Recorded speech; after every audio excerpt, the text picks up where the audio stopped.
Assalamualaikum warahmatullahi taala wabarakatuh. Khaifalukum. Baik, hari ini saya nak berkongsi 14 kelebihan surah Al-Insyirah yang kalau penonton semua tahu nanti, penonton semua tak akan tinggalkan surah ini dan akan baca setiap hari. Mungkin setiap masa kot. Saya sebenarnya setiap kali solat suka baca surah ni sebab kadang-kadang kita dibolehkan nak cepat, kita pilih surah yang pendek kan. Itulah melampau.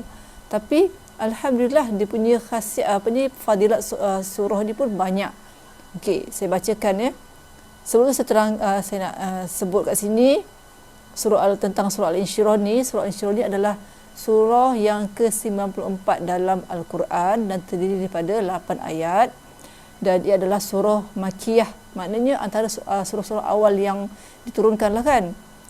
Dan menariknya surah ini diturunkan kepada Nabi kita Nabi Muhammad sallallahu alaihi wasallam sesudah surah Ad-Duha. Saya bacakan ayatnya dulu. A'udzubillahi minasyaitonirrajim. Bismillahirrahmanirrahim. Alam nashrah laka sadrak wa wada'na anka wizraka alladhi anqada zahrak wa rafa'na laka dhikrak fa inna ma'al usri yusra fa iza faraghta fansab wa ila rabbika farghab. Sadaqallahul azim. Kisah surah Al-Insyirah ni, kat sini menurut Ustaz Ibnu Omar mengatakan bahawa surah Al-Insyirah ni menceritakan bahawa Allah SWT memberikan kelapangan, iaitu Islam lah, kepada Nabi Muhammad SAW, juga umumnya kepada kita semua, kepada seluruh manusia di dunia ini. Terdapat juga tafsiran lain yang kata surah ni menyeru kita agar kita melapangkan dada dengan ilmu. Maknanya kita disuruh untuk menuntut ilmu, menambahkan pengetahuan, pemahaman dan kemenangan serta keyakinan yang teguh. Ada juga mufassir mengatakan ini mungkin merujuk kepada kisah bagaimana dada Rasulullah SAW masa kecil itu kan dibelah kan dan dibersihkan sebanyak 2 kali sepanjang hidupnya. Masa kecil dan masa besar pun ada. Masa Nabi Muhammad SAW mendapat wahyu kat silap. Tapi pandangan itu dikatakan tak sesuai untuk dikaitkan dengan ayat ni. Saya pernah dengar sebenarnya, itulah bila baca baru tahu. Beberapa pengajaran yang kita boleh ambil daripada surah Al-Insyirah adalah Allah itu maha adil. Tidak sesekali dia memberikan sesuatu ujian di luar kemampuan makhluknya. Di dalam surah Al-Insyirah juga Allah memberitahu kepada kita untuk bersabar dan percaya janji Allah itu pasti. Surah Al-Insyirah juga mengajar kita sebagai hamba-Nya untuk bersungguh-sungguh dalam melakukan amal soleh dan dalam setiap pekerjaan kita. Sebenarnya banyak lagi hikmah dari surah ini untuk kita beramal setiap hari. Sekejap sebelum tu ya, saya bacakan maksudnya.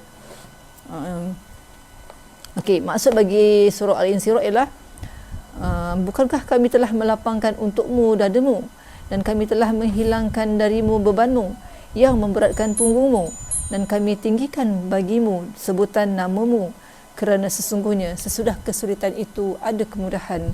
Sesungguhnya sesudah kesulitan itu ada kemudahan. Maka apabila kamu telah selesai yang lain dan hanya kepada Rabb-Mu lah hendaknya kamu berharap. Ini terjemahan bagi surah Al-Insyirah. Okey. Apa dia kelebihan surah Al-Insyirah yang ramai tak tahu, termasuk saya sendiri? Okey, pertama, dipermudahkan segala urusannya.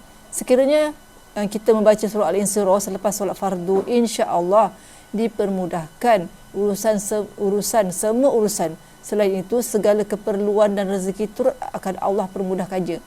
Allah memberi pertolongan kepada kita melalui amalan. Salah satunya adalah dengan cara membaca surah Al-Insyirah. Okey, kedua, diberi kekayaan. Ramai yang ingin kaya dunia dan akhirat. Oleh itu sering-seringlah membaca surah Al-Insyirah itu selepas waktu solat. Caranya adalah mengamalkan bacaan ini sebanyak 40 kali selepas setiap waktu solat. Saya tengok ada satu ceramah ustaz ni, dia kata baca 7 kali selepas solat fardu. Maknanya lepas solat tu kadang katalah kita busy banyak kerja kan, kita boleh baca sambil-sambil kita buat kerja, kita baca je surah tu. Tapi kat sini kat nota ni 40 kali, dekat ustaz tu ceramah tu 7 kali. Jadi bacalah, mana-mana kan lagi banyak baca lagi sudah tentu lagi bagus kan. InsyaAllah kita akan dipermudahkan oleh Allah SWT untuk berjaya dan kaya dunia akhirat. Ini adalah salah satu kelebihan surah Al-Insyirah. Ketiga, terhindar dari segala masalah.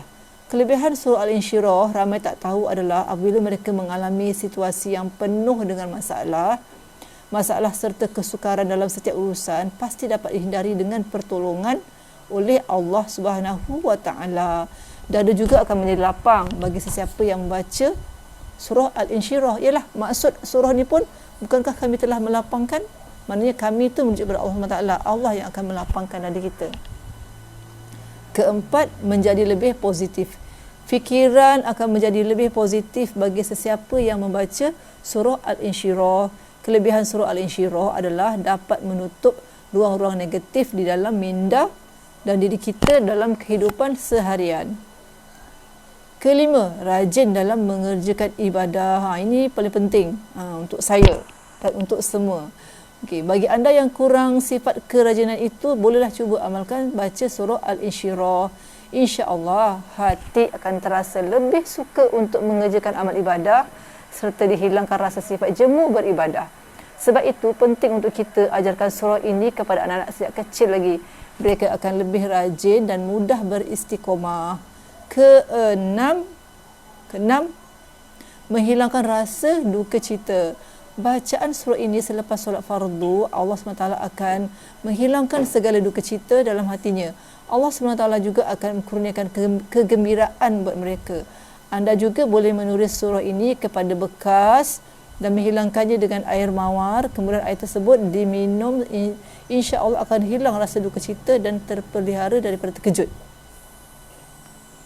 Saya dah dengar macam air zam-zam kan, antara air zam-zam adalah air yang terbaik, dan kedua adalah air yang dibacakan ayat-ayat di dalamnya. Dia punya molekul air itu terus berubah jika kita bacakan ayat dalam air yang untuk diminum tersebut. Ketujuh, menghindari sifat malas. Kelebihan surah Al-Insyirah ini juga dapat memudahkan seseorang melakukan kerja seperti yang diimpikannya. Mereka dapat menghindari sifat malas, malah akan lebih mudah untuk mendapat rezeki. Fikiran dan minda juga akan lebih lapang dan luas. Betul, kadang-kadang kita jadi ibu ni pun kadang-kadang ada time tu kita rasa macam malas ni nak masak, malas ni nak ngemas kan. Jadi eloklah kita baca kan surah Al-Insyirah ni. Ke-8, terhindar dari kesempitan hidup. Kesempitan hidup dari segi rezeki yang berkurangan, kesihatan yang lemah serta kesukaran yang sering terjadi dalam hidup memerlukan anda segera bertindak. Bacalah surah Al-Insyirah selalu agar terhindar dari kesempitan hidup. Ke-9, dapat melihat perkara-perkara yang ajaib. Jika anda membaca ataupun mengamalkan surah Al-Insyirah ini ketika waktu duha sebanyak 200 kali tiap-tiap hari, insya-Allah Allah SWT akan memperlihatkan perkara-perkara yang ajaib kepada pengamalnya. Itulah kelebihan membaca surah Al-Insyirah yang ramai tak tahu. Okey, mampu ke baca 200 kali? Ya, cubalah istiqamah jika ingin melihat perkara yang ajaib lah. Ke-10, dapat mengatasi sakit pinggang. Bagi anda yang sering melakukan kerja-kerja rumah seharian, untuk ibu-ibu, untuk ayah-ayah kan yang kerja-kerja berat, untuk anak-anak, untuk semualah, bacalah surah Al-Insyirah ayat ketiga tersebut. Ayat ketiga yang mana? 1, 2, 3 ni. Allazi anqada zahrah. Allazi anqada zahrah. Kemudiannya ditiupkan di tapak tangan dan ditepukkan pada bahagian pinggang dan punggung. Oh, baca dekat tapak tangan, lepas tu tepukkan kat pinggang dan juga kat punggung. Baca Allazi anqada zahrak. Tepuk dekat pinggang dengan punggung. Baca, lepas baca tu baca kat tangan, tepukkan. Okey, insya-Allah Allah akan lindungi atau sembuhkan rasa sakit tersebut dengan izinnya, apa-apa pun dengan izin Allah. Ke-11, menyerikan wajah. Okey, kita boleh jimat sikit ni daripada pakai apa tu, kecantikan ataupun menambahkan lagi. Lepas pakai face facial, kita serikan dengan bacaan surah Al-Insyirah. Surah Al-Insyirah ni bukan sahaja memberi kebaikan dalaman, tetapi juga dapat menyerikan wajah. Itulah, baca pun rasa macam seronok. Bagi para isteri yang nak kelihatan cantik di mata suami itu, amalkanlah membaca surah Al-Insyirah. Okey, ni tips kepada ibu-ibu ya. Kepada ayah juga kita pula tengok ayah semua berseri kan. Okey, bacakan surah Al-Insyirah ayat keempat ini sebanyak 7 kali. Kemudian ditiupkan ke tapak tangan, lepas tu sapukan kat muka. Oh, kita baca 7 kali ya. Lepas tu tiup kat tapak tangan, lepas tu kita sapukan kat muka. Okey. Mohon kepada Allah SWT supaya suami pandang kita nampak cantik. Siapa tak nak cantik kan? Betul tak? Ke-12, terhindar dari penyakit. Untuk mengelakkan daripada terkena wabak dan penyakit berjangkit, amalkan membaca surah Al-Insyirah ini setiap waktu. Pelbagai penyakit yang ditakuti dalam dunia ini atasinya dengan kelebihan surah Al-Insyirah, insya-Allah. Okey, ayat-ayat kalam Allah ni memang banyak kan, dia punya kehebatannya kan. Antara mungkin untuk COVID ni kan, di samping tu kita amalkanlah surah Al-Insyirah ni. Ke-13, mengubati sengatan serangga. Bagi mengubati pesakit terkena sengatan serangga, bacakan surah Al-Insyirah, kemudiannya tiupkan kepada pesakit, insya-Allah akan sembuh dengan izin Allah Subhanahu wa taala. Kelebihan surah Al-Insyirah ini sering digunakan oleh pakar perubatan Islam juga. Pitching pula. Okey, yang ke-14, hajat mudah dikabulkan. Apabila anda mempunyai sesuatu hajat yang penting, anda bolehlah kerjakan solat sunat hajat atau tahajud di tengah malam. Jangan lupa untuk baca surah Al-Insyirah sebanyak 103 kali atau lebih banyak mengikut kemampuan, insya-Allah segala hajat anda akan tercapai dan dimakbulkan oleh Allah SWT. Banyak lagi kelebihan surah Al-Insyirah yang kita harus tahu. Jika diamalkan selalu bacaannya, insya-Allah bukan sahaja mendapat kebahagiaan di dunia, malah mendapat kebahagiaan juga di akhirat kelak. Okey.